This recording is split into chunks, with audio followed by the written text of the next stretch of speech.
Today we're going to go over the basic steps on how to replace a John Deere transmission belt.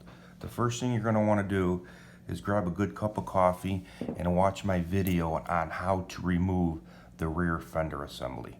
The rear fender assembly has to be removed, otherwise it'll be nothing but an uphill battle.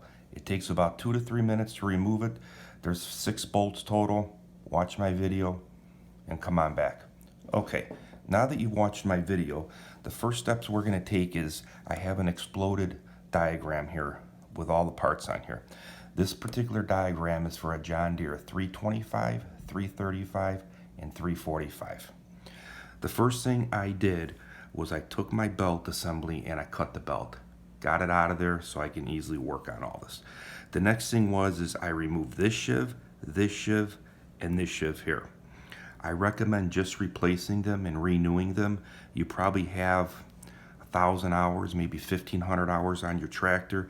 You're looking at about $75 to $80 for all these sheaves, total complete for all 3 of them. They have bearings in them. If that belt lasted you that long, I just renewed these and I recommend it to you too. Next thing is I dropped my PTO. Once I dropped my PTO, I manually spun it with my fingers to make sure the bearing was good. If the bearing was good, go ahead and remount your PTO up there right away. The next thing is you want to make sure this sheave is not worn. This sheave does not have bearings in it, but it sits on a spline on top of your transmission. You want to rock it up and down and side to side. If you have more than just very slight movement in it, replace this sheave too. It's around $30. If your fan is cracked, replace your fan at that time. Now that you have taken this sheave, and this sheave off, you can go ahead and remove your spring at that point. Once your spring is removed, you have all new sheaves in your hands now. You can go ahead, put this sheave on, and then put your spring back on. After this sheave and your spring is back on, this sheave is off and this sheave is off.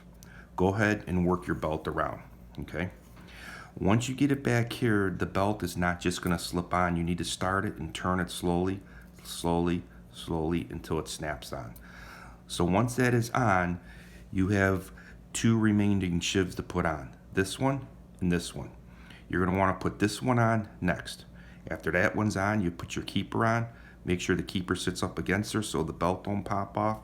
Now you have 1 remaining sheave left, which is this sheave. Once that sheave is on and you need to tighten it down, you're gonna wanna pull it all the way toward the keeper. There's a keeper right here that goes against the sheave to make sure the belt doesn't pop off at any time. Also, you're going to want to work the belt through here. You'll see that when you put the new belt back on. And that's it. That's how you replace a main drive transmission belt on a John Deere tractor. There is no spring adjustment. The spring just sits, well, you'll see where it sits, but it is what it is. There's no adjusting it. I hope you found this video informative, and as always, whenever you're working on your tractor, make sure you remove the positive side of the battery as a safety precaution. Like, subscribe, watch my other videos. Thank you for your time.